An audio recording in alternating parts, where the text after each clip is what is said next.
another episode of Branching Out with Sierra. Today we're on episode 20, Disc Debrief Part 2 with Ericka Kerns.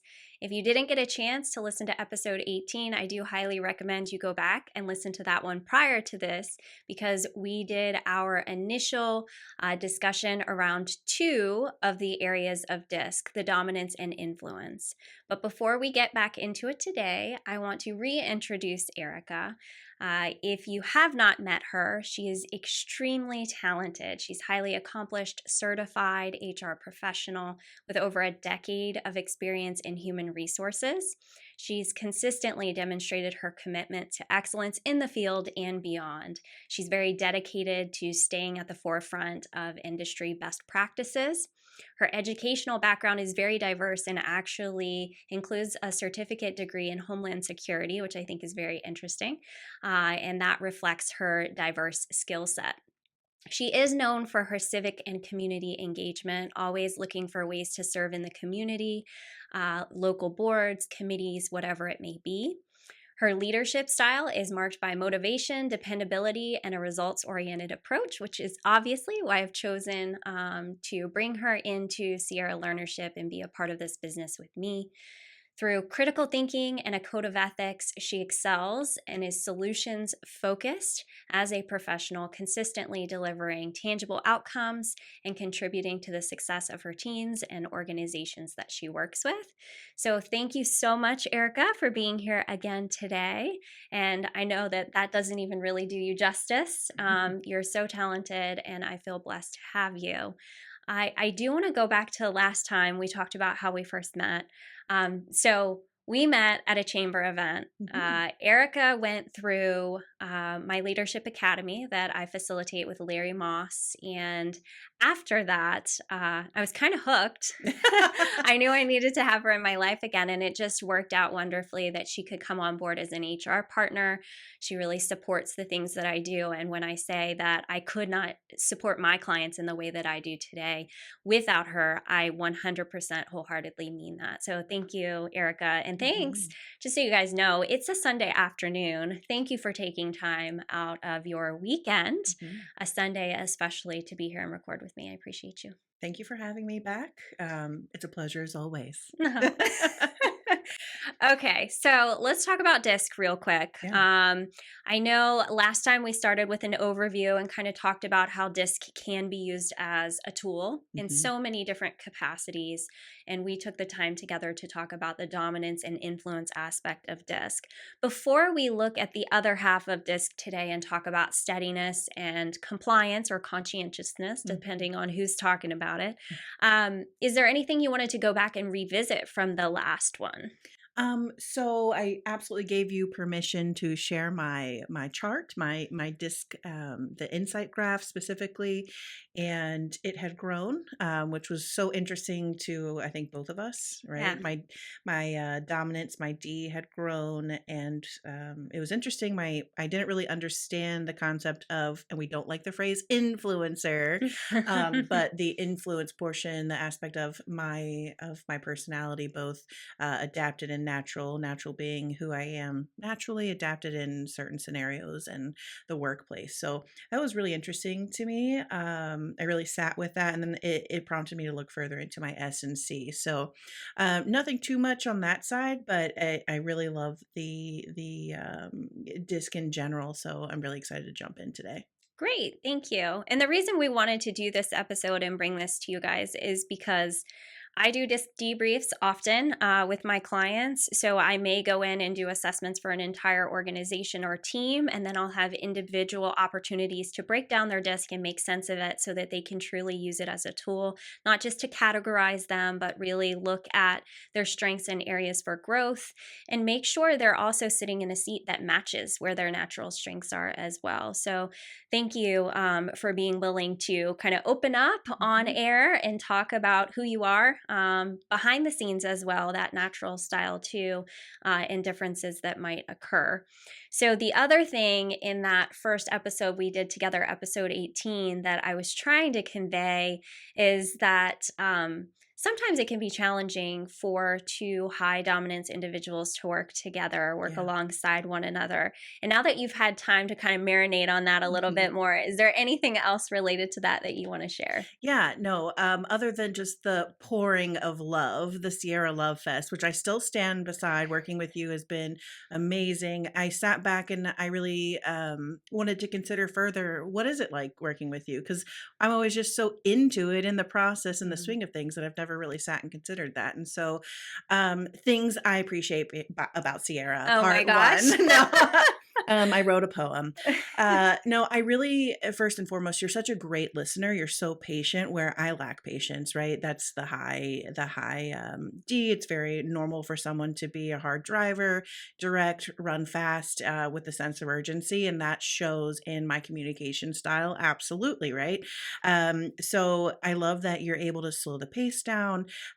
Something shouting out Crystal Jordan, thank you. The bottom line up front. And we don't have to call it bluff. We don't have to label it that, but you are so particular in how you provide information that you request or task me with something. So the bottom line up front, you're letting me know what we need, when you need it by, and just giving me clear expectations of what you need or how I can further support. It just sets me up for success, which, it's an indirect deliverable to your clients. So I love that. You're authentic. You allow me to come to you with things, random mind dumps that you get at all hours, some questions personally. I'm not a formal client, but there are times that I can come to you, both as a friend and as a professional coach, just to bounce things off of you, because typically I'm a visual learner, but it won't make sense sometimes until I walk through it by saying it out loud. So your shoulder, your ear, it's really a great resource for me to have. So it's wonderful working with Oh. you for those reasons. You set us up for success together. Yeah. Aw, thank you. That means Hmm. a lot. So I don't think we talked about the tasking you with things last time. Did we No, bring that up? I don't think so. Okay, so this is actually really interesting to me because I don't necessarily think about how others see our relationship with one another. Hmm. And this initially came up what was it? It was Greg during Ward. Greg Ward's session. There was something that I needed done, and I was in a group setting, Hmm. and I said, I'll task Erica with that. Hmm. And there was almost like this gasp of, you'll do what? Hmm. Like, did you just say you're going to task her with something? Hmm. And you understood that. Yeah. Like, you understand what I mean by that, but other Hmm. people were taken aback, like, are you just tell her what to do? Like, Yeah. That's what I'm paid for.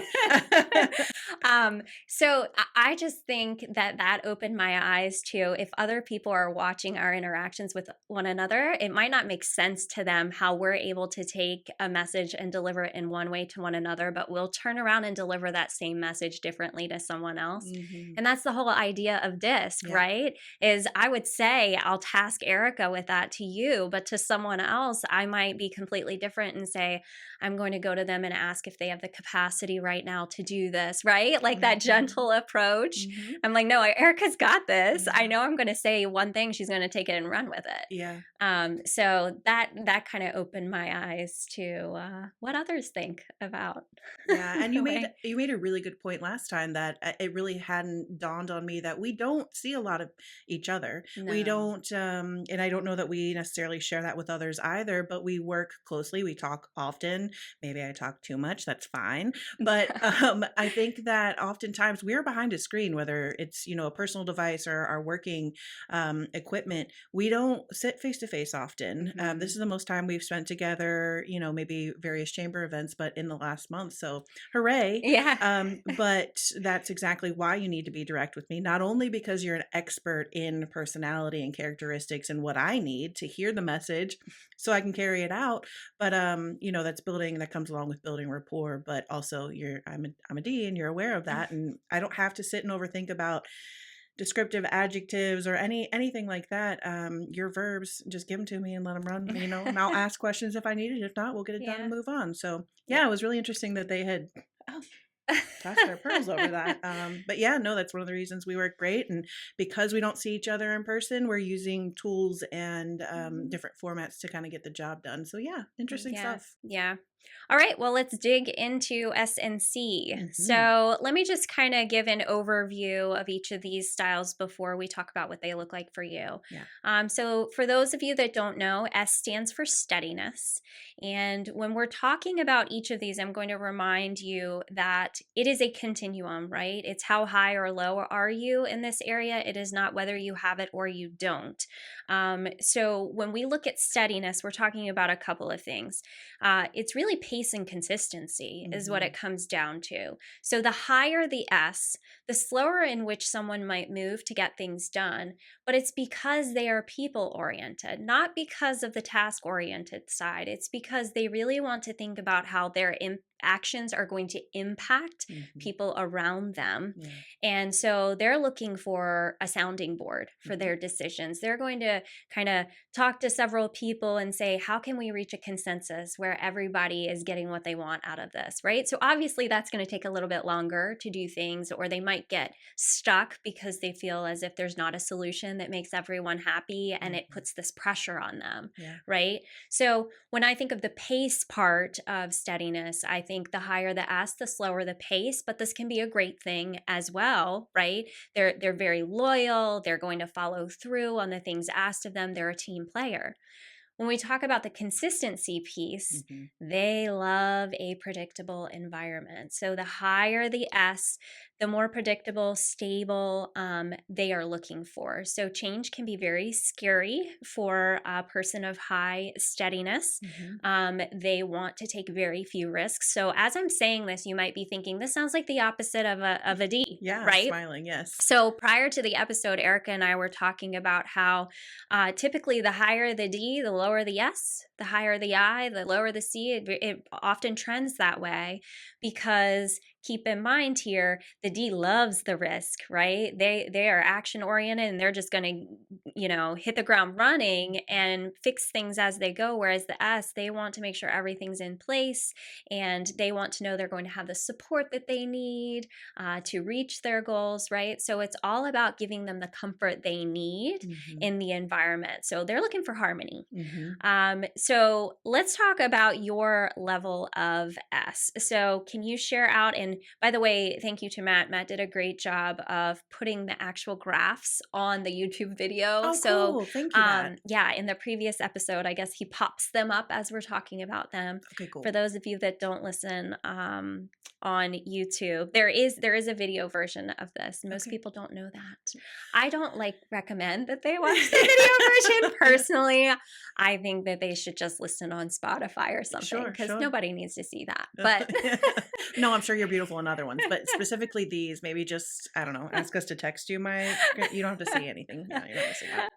So can you share Yeah. where your steadiness falls, and maybe now in comparison to a few years back when you had taken this assessment before? We'll compare both. Hmm. Take it away. Yeah. So my older style of S and my adapted, I'm an 8, as well as my natural style, I'm an 8. That was a couple of years ago. I am now holding steady in my S. I'm a 7 now in my adapted style, and still holding steady at the 8 for my S, with natural, which is really interesting to me. I didn't really understand until you had informed me. The higher the D, the lower the S, and Mhm. I was smiling while you were explaining that because I assign identities to these letters Mhm. in real time now, but also in these conversations. And I was thinking about the individuals I identify as an S in Mhm. my personal life and on my teams. And typically, again, being a visual individual, as my D, they are the brick wall that I'm just barreling through. And so I have to be Mm. really courteous because Mhm. one of the easiest ways to frustrate someone that identifies as a higher D in their category is to be slow. Mhm. You lack that sense of urgency. I just want to get it done. Why are you slowing down the process? And so I Mhm. have to be really careful not to barrel through or over those individuals and invite them in a space where they can engage and participate and feel heard. Yes. Yeah. Yeah. It's important to keep in mind if you're working on a team with an S, whatever the situation may be, setting them up for success looks like giving them an idea of change that's to come. Or if you're going to come to them asking for ideas in relation to something, letting them know in advance and giving them plenty of time to think and gather their thoughts and come to the table with ideas. Because oftentimes, if you put them in a typical, staff meeting kind of scenario, if they're hearing about something for the first time and having to share out their ideas, they're just going to nod and smile and go with the flow. Mhm. And then after the fact, things will start to simmer for them, and they'll have all of these ideas that they'd like to bring to the table, but it's too late because that high dominance person already forced the team to make a decision because they just want things to roll, Mhm. right? So you have to be really careful with that, and I know I have to do the same too, in keeping it in mind with my clients and what support they need as we go into a coaching relationship. If Mhm. it's the first time they've ever worked with a coach before, Mhm. getting an understanding of how do you see a coach? What does that look like to you? Why are you committed at this time? How can I best support you as a coach? Wow. Right. And really taking time to talk about the relationship and making sure they know what it's going to look like over the course of our time together. How Mhm. often will they see me? What will they receive in between meetings? Right. All the information that they might need to feel comfort Mhm. and predictability in what's to come. So it sounds like they really need preparation ahead of time. Yeah. And I think any letter, at least for myself, we need that. And maybe it looks different for everyone, but it sounds like maybe I'm on the right track, especially in my the workspaces and the teams that I work with, because I try to, knowing myself, instead of rushing in with a sense of urgency, wanting it to get done within a meeting or pushing others to work as quickly as I do. I Mm-hmm. try to prepare them by use of an agenda or Mm-hmm. preparing my ideas. That way I'm not sucking all the air in the room, or being prepared to invite others in. Like, what do you think? The individual I Mm-hmm. label, and then saving my notes for last. So it sounds like I'm kind of on track in terms of giving them the preparation, for those that need to sit with something before they Yeah. can join the conversation. Yeah, that's great. I'm happy to hear that. Taking that a step further with the agenda is something that I used to appreciate when I was high S, when Mm-hmm. my S was off the charts back in the day, was even if there's an agenda, having a column that tells me if this is going to be a meeting where a decision is made or whether it's a discussion that's being had. If I know that in advance, I know what I need to kind of figure out to Mm-hmm. prepare best for that meeting. Do I Mm-hmm. need to come having already done research and had conversations behind the scenes to make a decision on the spot? Wow. Or am I just coming prepared for an open discussion? Right. Interesting. So, even to that level, I used to appreciate that so much because that was me.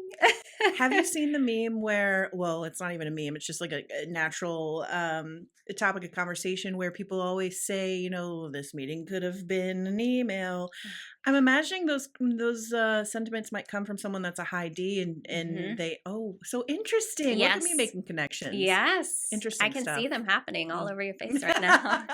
That's Yeah, awesome. I'm working on that. No, My it's ask. it's so true because the S, that in-person interaction too. Think about Hmm. that. We're so much virtual Oh now, and yeah. just like our relationship together, that Hmm. would be very hard for two S's to have our working relationship always behind the computer, just shooting messages back and forth, right? Hmm. Um, completely changing in the Wow. moment on Right. you, right?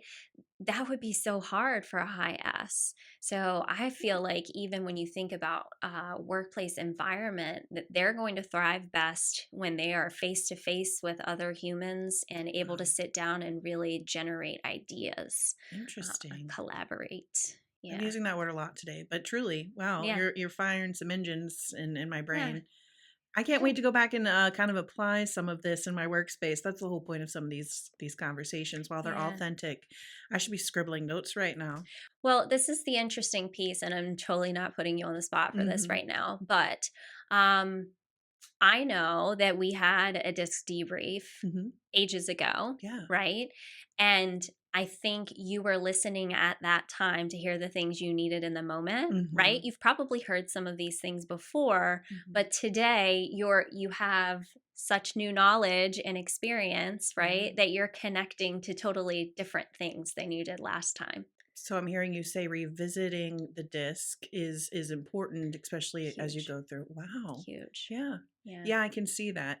I have used it in my personal life. I've gone back to it and said, okay, well, how can I better understand? What am I seeing? Hmm. Let me go use these tools to kind of identify and carve my path through. But I don't know that I really realized that that's what I was doing, utilizing disc and going Hmm. back in several different avenues for that to be Yeah. applied. Yeah. Good stuff, Sierra. Oh, yeah. Well, I want to, before we go to the C, I just Hmm. want to compliment your consistency with your steadiness. Like Oh, I feel like people ask me all the time, like, well, my adapted and my natural match, is that a good thing? I'm like, yes, yeah. that means you're being authentically you. You're not having to change who you Mm. are based on your environment. You're just you. And that's what I see both in the old report and the new report. An 8 for 8 match and an 8 for 7, right? Similar. Um, Very, very close. So I love that. Anything else on S before we go to C? Yeah, as a high D individual, Mhm. are there what concerns might you see from someone other than the things we've already touched on in terms of like not being courteous and allowing someone space? What concerns might come out of someone that have really low? Because this is a pretty low S when you look at this category for me. Mhm. When you say what concerns come out of it, Areas uh, of opportunity. okay. Yeah. What should I So- focus if that was something that it was harder for me to tap Mhm, into, such as, providing the regular opportunities for the mhm, informal, casual mhm, conversations, the people connection, leaving my mhm, eye out of it. mhm. Yeah, what areas of opportunity, what types of skills would I need to learn or tap into um, with identifying with such a low S? I would say number one is active listening. Mhm. That sounds familiar. Okay, Have you heard yes. that before? Yeah, and I always try to explain to people, especially jumping in, I'm so bad about cutting people off sometimes, and I realize there are particular personalities that really find that um disappointing. It's discouraging at times, and you can Mhm, see their faces, their whole body language mhm, change because it makes them feel like they're not being heard or they're mhm, important. That is not ever my intention, but rarely would I get the opportunity to explain that. mhm. My mind, because of that very high D, my characteristics, I am already on the next thing. And if I'm not practicing the pause, I am Yeah, steamrolling over people and missing opportunities to learn and a yeah. better understand and all of that. So yes, active listening is a challenge. I hear you, and I Mhm, think it's something I'm probably going to have to be really conscientious of throughout my life and really work mhm. hard to practice. So yes, Yeah.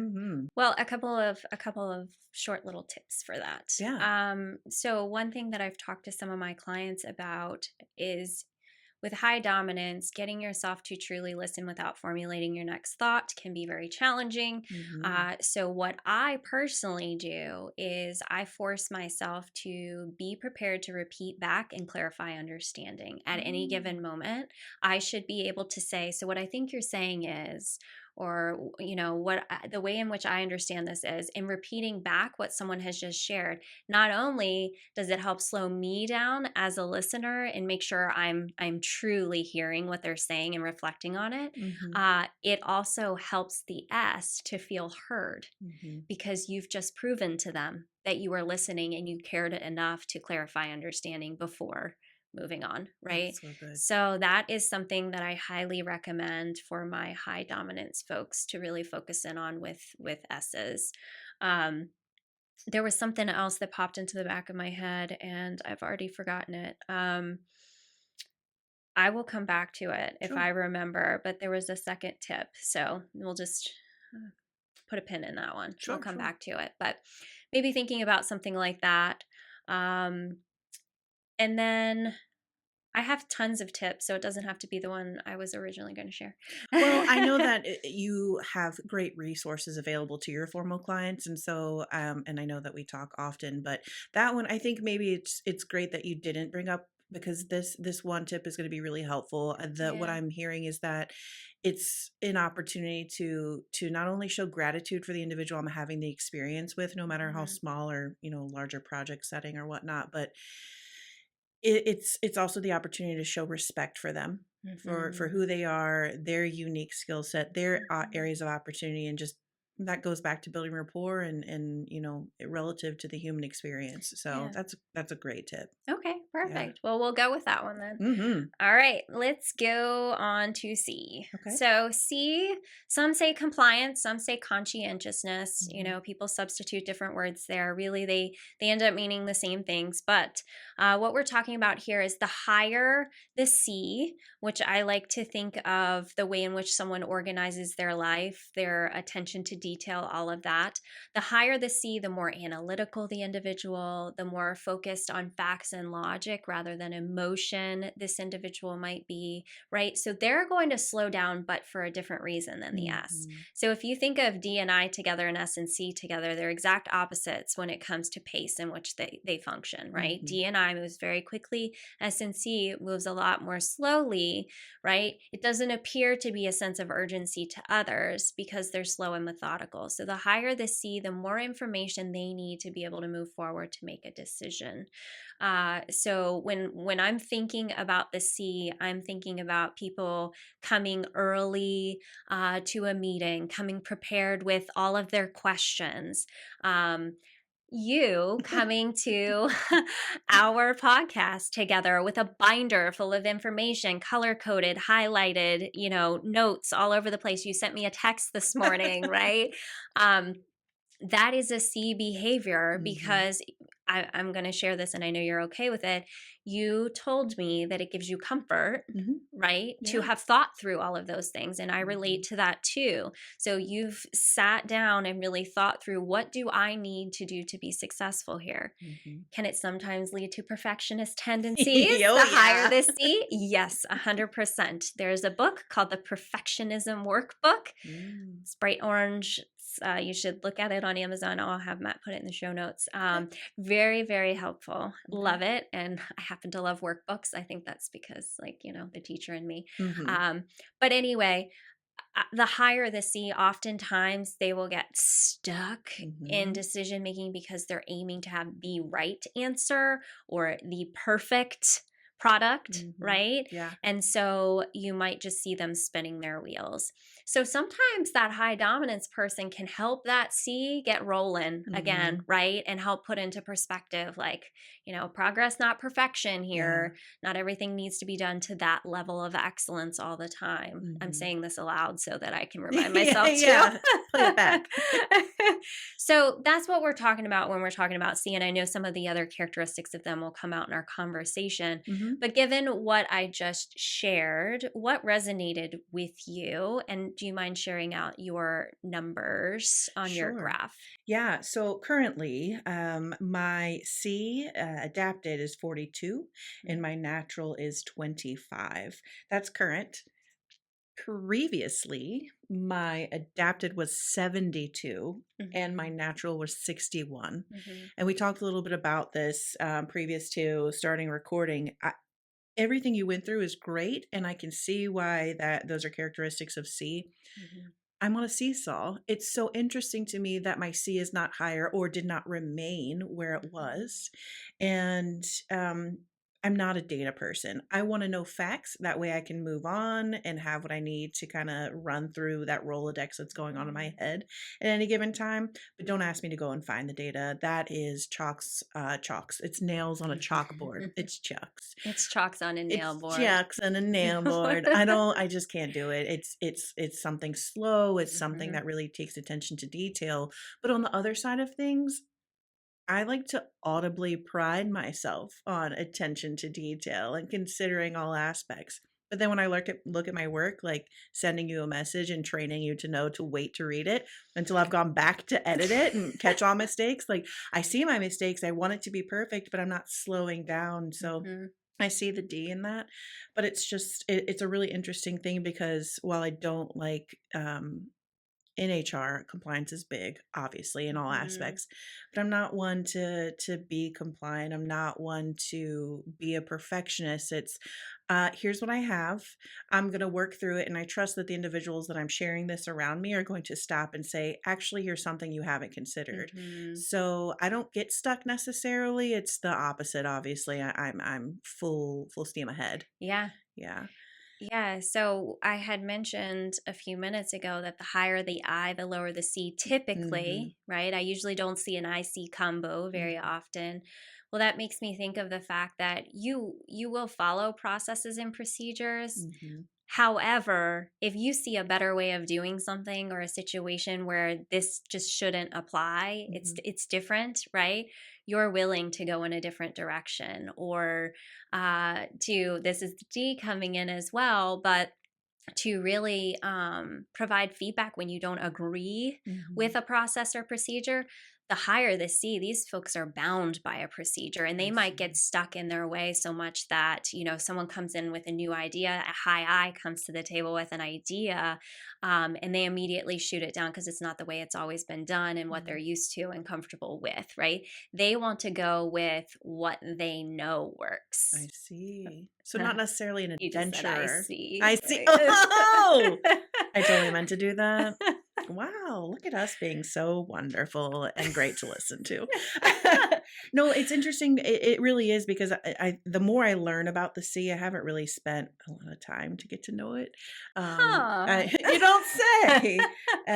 Yeah, I don't know. I like formalities. I like details, but yeah, I'm not the one. And I'm also, I don't see myself as an emotional individual. That could be different from other people's perspective. I Mm, totally I see that, but there it is again. It is really interesting to yeah. me. I asked what before we started, do you think that there's any area of concern? I did not anticipate my C sinking so Mhm. quickly to Mhm. 25 in my natural style. So, Mhm. um, another reason to go back and explore disc and maybe take it after a certain amount of time for Yeah, and back to frequency. I have some people that do it every year. okay. Or if you have had a specific change, if you've changed roles, Hmm. organizations, whatever it may be. I have had. I don't know if I shared this on the last episode, so I apologize if I'm repeating it. But I've had folks that work multiple positions at different organizations, and based on the environment they were sitting in during the time they were taking the assessment, they responded differently. Really? They were Eh, influenced mm, by their environment? yes, Wow. 100%. So, and the reason I know this is because their results came back, and it is rare that I look at someone's results and say, no, no, no, no, this isn't accurate. I mean, I truly believe 99.9% of the time we end up deciding this is on point, right? How Mhm. long have you been stalking me to get this information? But this person, I looked at it and I said, that's not who I know you to be. Mm, And when I thought about it, I went, oh my goodness. I said, where were you when you took this? And they were at the other environment, the environment I don't know them in, right? wow. And when they described that environment to me, it was evident that they were changing who they were in that Wow. environment. And I was like, you're going to take it again. Yeah. So they took it within a couple of days of taking it previously in the other environment, completely different adapted results. Wow. So how do you prep your clients who are working through this process with you to let them know what to expect when they sit to take this? So I tend to, number one rule of thumb Mhm. is I always say go with your gut. Don't overthink the questions, Mhm. because the more you think about it, the more you might get tied to the environment you're sitting in. Okay. Okay.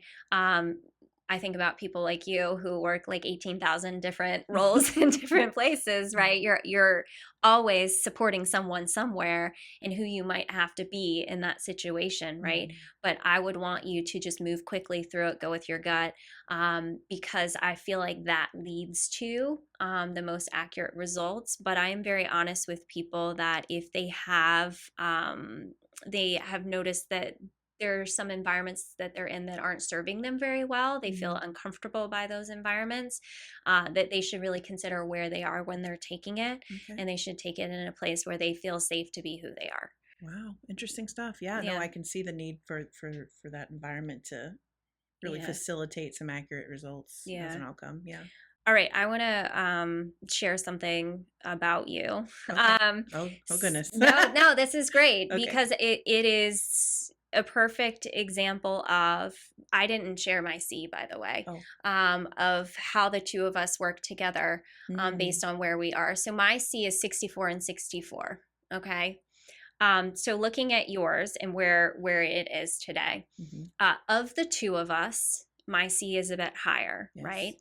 I get stuck in the C. Mhm. You've caught me doing this, but what I appreciate is like the other day when you sat down and you gave me a bunch of ideas of things that we needed to look at doing differently in 2025. Oh yes.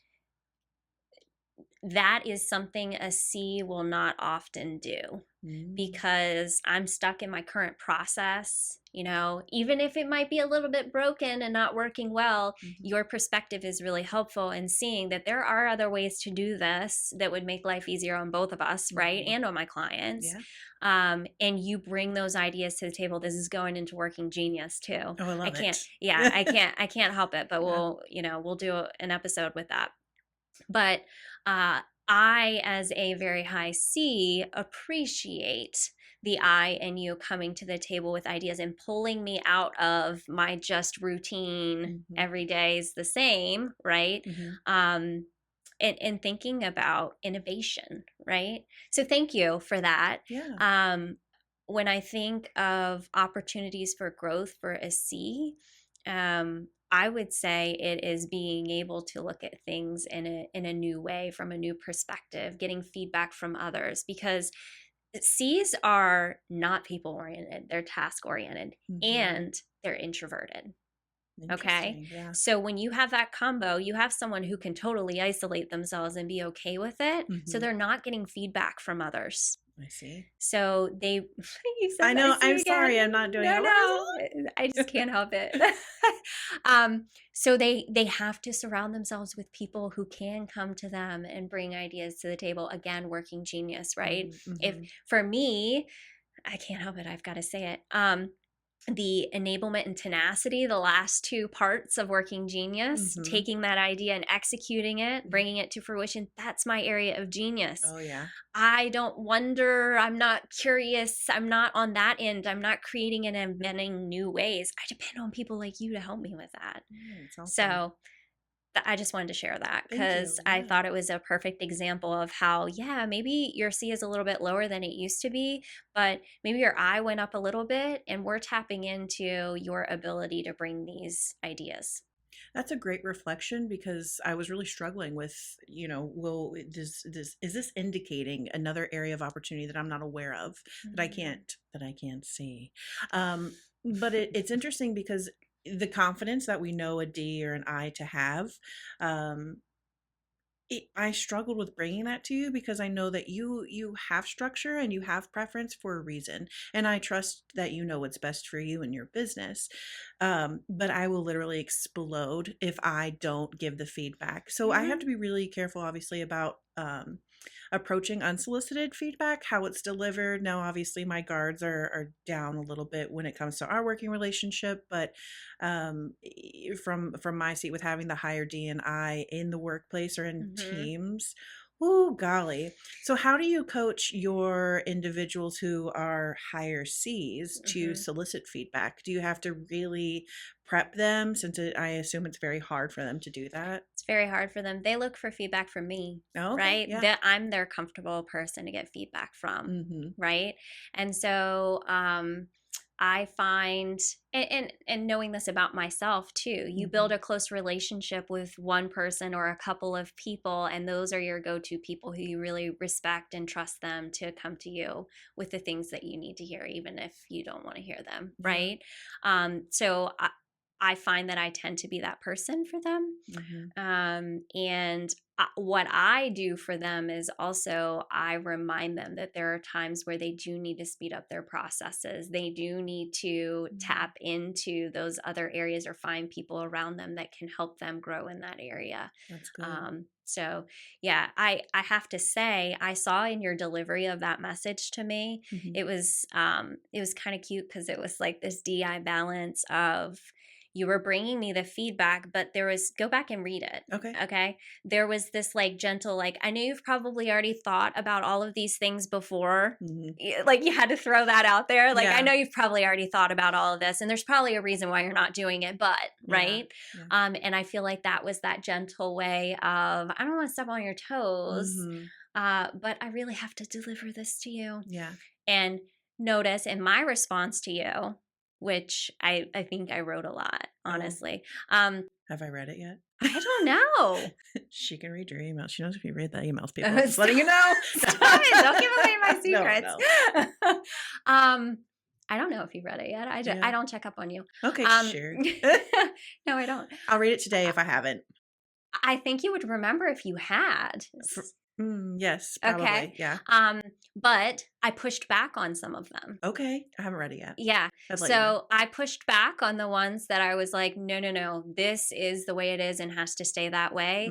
I pushed back on the ones that would impact my health, because I have to keep that as a priority, knowing what I've come from and what could happen. Right. So I had set a boundary, proud of myself, Yay. right? And I held that boundary and I pushed back on those. And then the other things, I'm like, no, you're right. And we have to make this change in 2025. Thank you. So this is me asking you to make a list of all those changes we're going to make so that we can have like an end of year meeting and create a plan for execution. Please and thank you. Thanks for noticing. The gentle, the baby hand is what I call it. I know when you're doing it. Thank you. Sometimes I don't. I think I've come to a point in my life, because that was not natural for me. I had to really practice to do that. I think it comes from a place. I know it comes from a place of consideration, right? Treating someone like a human and not just another body on a team or in a conversation. Because I see from other Ds, I recognize when they're not being considerate, right? What that looks like. And that's why I lead with sometimes. I know you've probably already thought about this. Like, I know there's a rhyme to your reason and you're working genius. I identify it's different. Here's what I'm seeing. Take from it what you will. Yeah. So thanks for noticing that. It's something that I have practiced over time, and I'll continue to try to use. Well, you're doing great. Thanks. I love it. I saw it. Yeah. All right. So any questions that you might have about your current level of C? I don't believe so. I think we kind of talked through the indicators and the things that were kind of mulling around in my head already. Okay. Yeah. Perfect. Okay, so typically once I take someone through these two graphs, which by the way, keep in mind, we did one whole episode on it. Now we're through a second episode. When I do debriefs with my folks, that package, it comes with 3 sessions for a reason. Okay. It takes a while. This is just one page. This is your graph, right? There are the ideal environment, areas for improvement. There's a section in here, just a note to folks, that talks about managing someone with your style. You can actually go to your manager and sit down and have a conversation with them and say, like, by the way, here's some things that would work really well for me. I want you to be aware of these things and talk through them. So there are tons of resources in here. There are 3 sessions with me to debrief, because we spend 2 sessions on just kind of getting through the info, and the third is action planning. And that is, what are we going to do with it now that we have it? So I'm going to jump ahead a little bit, because what people don't know is you and I are doing a separate episode on emotional intelligence, which would typically be infused into those 2 sessions. But all of that together creates the action plan. We're just going to talk about action plan based on DISC right now. Okay. Leave emotional intelligence to the side. So based on your time with me talking about this, what are some key takeaways of things that are natural strengths for you that you're like really tapping into and you can see in your day-to-day, whether at home or in the workplace? And then I also want to go through opportunities for growth that stand out, and that is not a laundry list of them. Okay, I tend to say 1 to 3 strengths, 1 to 3 opportunities for growth, and let's talk through what we can do to intentionally grow in those areas. Okay, so strengths were that the first part? Yeah. I'm still very much reliable credible in the sense that I'm going to deliver. I am trusted to get down a task list pretty much, and to drive using that dominance and that confidence to really knock some projects out. That is my greatest strength. Being self-aware, and sorry, that's the emotional intelligence a part of it, but that's probably my greatest strength in both my home and my team. That's what I wake up thinking about, and that's what I'm going to sleep thinking about, for the purpose of servant leadership. So that's really the first thing that comes to mind, my areas of opportunity, because I'm my own, my worst critic, but that's what really comes to the forefront. Practicing the tips that you gave me today, especially, is something that will probably be a very prevalent theme over the next season or so, because it doesn't come naturally to me. Yeah. So going back to your strengths for a second, Yeah, sure. because we can very quickly jump into the other piece. Mm-hmm. I want to compliment what I believe to be your greatest strength. Okay. And I saw it in Leadership Academy every single session, and that is your continuous drive to learn and grow as much as possible. Like any resource that you find that you find you have at your fingertips, you tap into it. Mm-hmm. And I feel like you take that learning very seriously. I love that when you see something, if it makes you think of me, right, you send it to me. Mm-hmm. You reference books that you've read, Mm-hmm. right? You take these assessments and you really sit down and analyze them and use them to propel you forward. So that just drive for continuous growth to me is what I believe to be your greatest strength. Thank you. I don't know that I've really considered that. I know that I'm a lifelong learner, and that I appreciate individuals that can sit and have authentic conversations that aren't surface level, in this realm, because I love the idea of training the trainer. I want to soak up as much as I can, build that library, put the tools in the toolbox, all the things, because I know that at some point, me acting as a conduit, I will find need and I will find resource. And at some point, something goes off in me and I'm able to make the connection. So I think that if I didn't have the foundation of soaking everything and being attentive and try to, be mindful of that, I wouldn't be able to do the things that make me feel fulfilled. Yeah. So that's where that comes from. Thanks for calling it out. I never really sat and thought about it. Oh, good, Yeah. good. No problem at all. And for opportunities for growth, I know you referenced, some of the tips that I've shared with you, but you also know me and I won't let it slide with broad statements. So let's zoom in. What is one actionable step that you could take? So it is still general and broad, but it has not changed since the last time I presented it back in Leadership Academy. It's practicing the pause. Okay. It is the defining aspect. It's the defining action that will either destroy a relationship or a project I've been working on for a long time in an instant. Or it can quickly improve things if I stop, and that goes back to humility and being considerate and all the things. But it's something that I see it on a daily basis, and I think people notice when I forget to practice the pause, whether they themselves feel something or if they're noticing it. But practicing the pause, I will preach it till the day I die and try to remind myself. So. It's interesting what you say about seeing people's reaction when you don't practice the pause.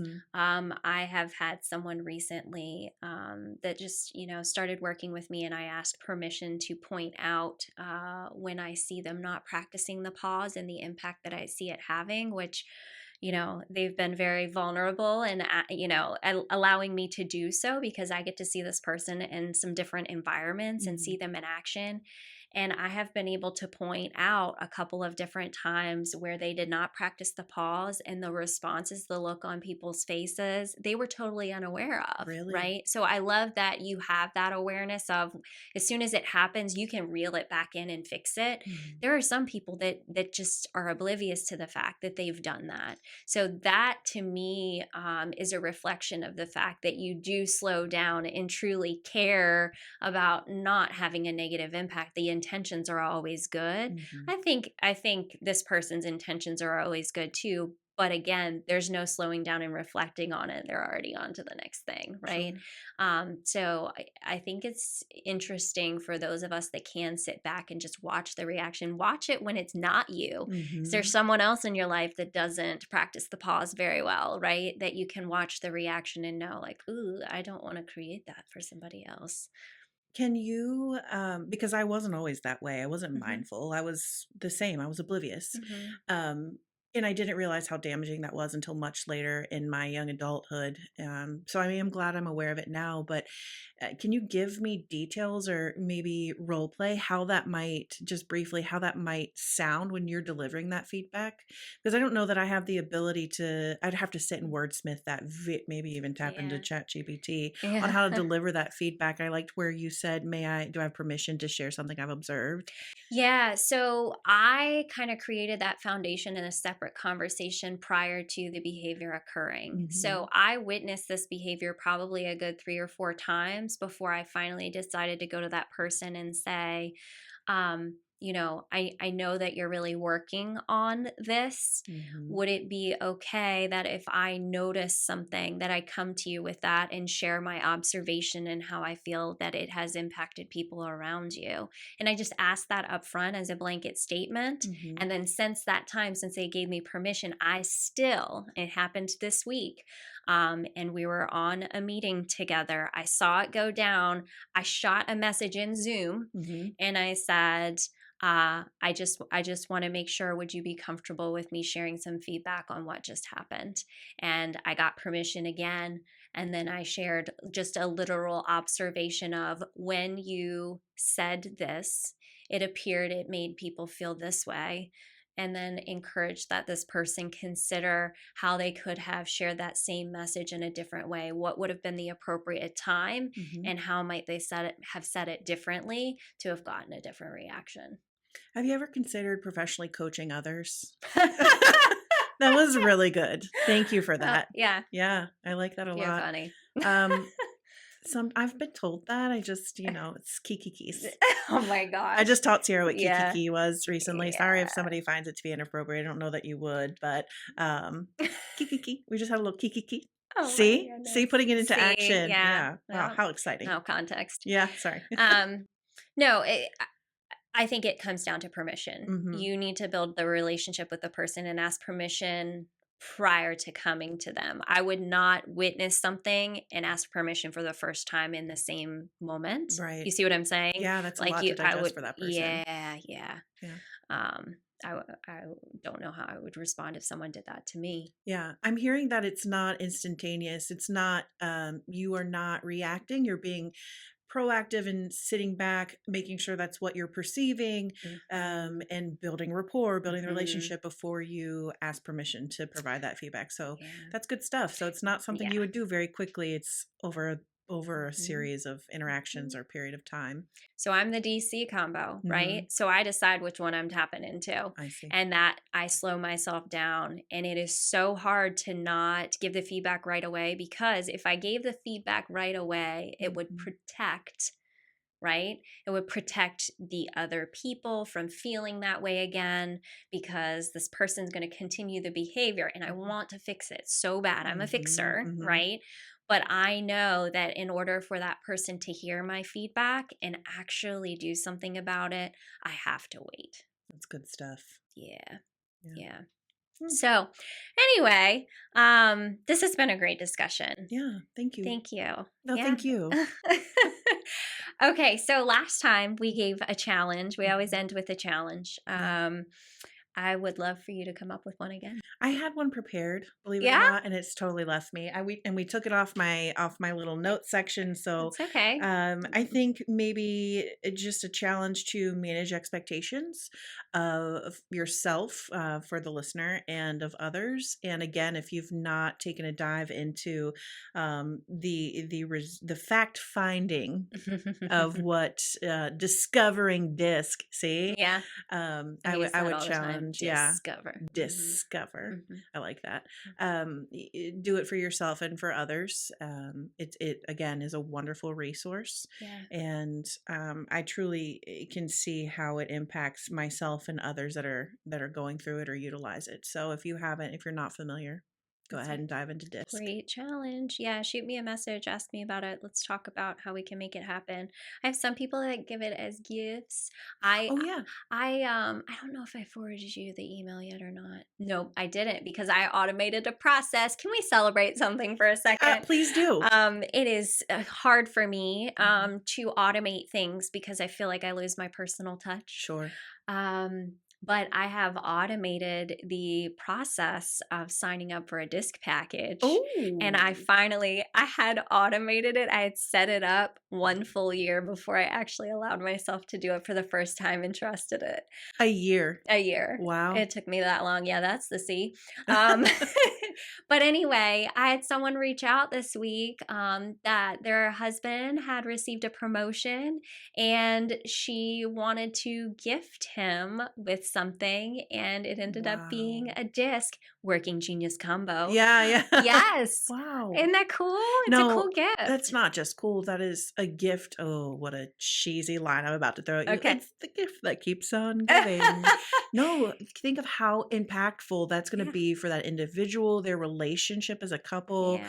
Man alive. And the holiday season is upon us, Sarah. Yeah. What an amazing gift to give. No, I commend her for thinking of that. Yeah. That's a wonderful gift. Yeah, she's pretty awesome. Okay. There is actually a lot that I want to talk to you about. Remember that thing you said about if I keep having you back, we're going to have to change the name of it? You shouldn't have told people that. That was the humility in me. Why? I really feel like we should at some point do an episode of like all the things going on with the business right now. Yeah. Because when I sat down to do the newsletter that's going out on Monday, your planner, my planner, I realized there's a lot going on. Yeah. A lot going on. And I feel like we should talk about it at some point. So, okay. Guys, to come, if Ericka agrees to do it, we would love to share out what's going on behind the scenes. And also, Ericka is going to be coming back and doing emotional intelligence with us. So there are 5 components of emotional intelligence. We'll dig into those together next time. So I'm pretty excited about that. Thanks again for taking the time today. I appreciate you. Of course. And I think that's it for today. So thank you for sticking with us to the very end of this episode. I hope you found value. If you did, share it with your friends. And I would appreciate if you would subscribe so you get notifications when these come out at 12 p.m. Eastern Standard Time every Friday. Take a peek at some of the past episodes. I have some that keep popping up and people are like, I've listened to this one 3-4 times. By the way, Jessica Gordon, episode 10, that's a really big one if you haven't listened to that. So if you're coming into this series later on and you want to go back and revisit some, actually in episode 14, I gave a recap of all of the previous episodes just so you could go back and maybe check out specific ones of interest if you weren't going to follow all of them. So anyway, if you want to learn more about the podcast and its mission, go to branchingoutpodcast.com. You can learn more if you're interested in being a guest. There's actually a really amazing application there for you to fill out. I'd love to have you.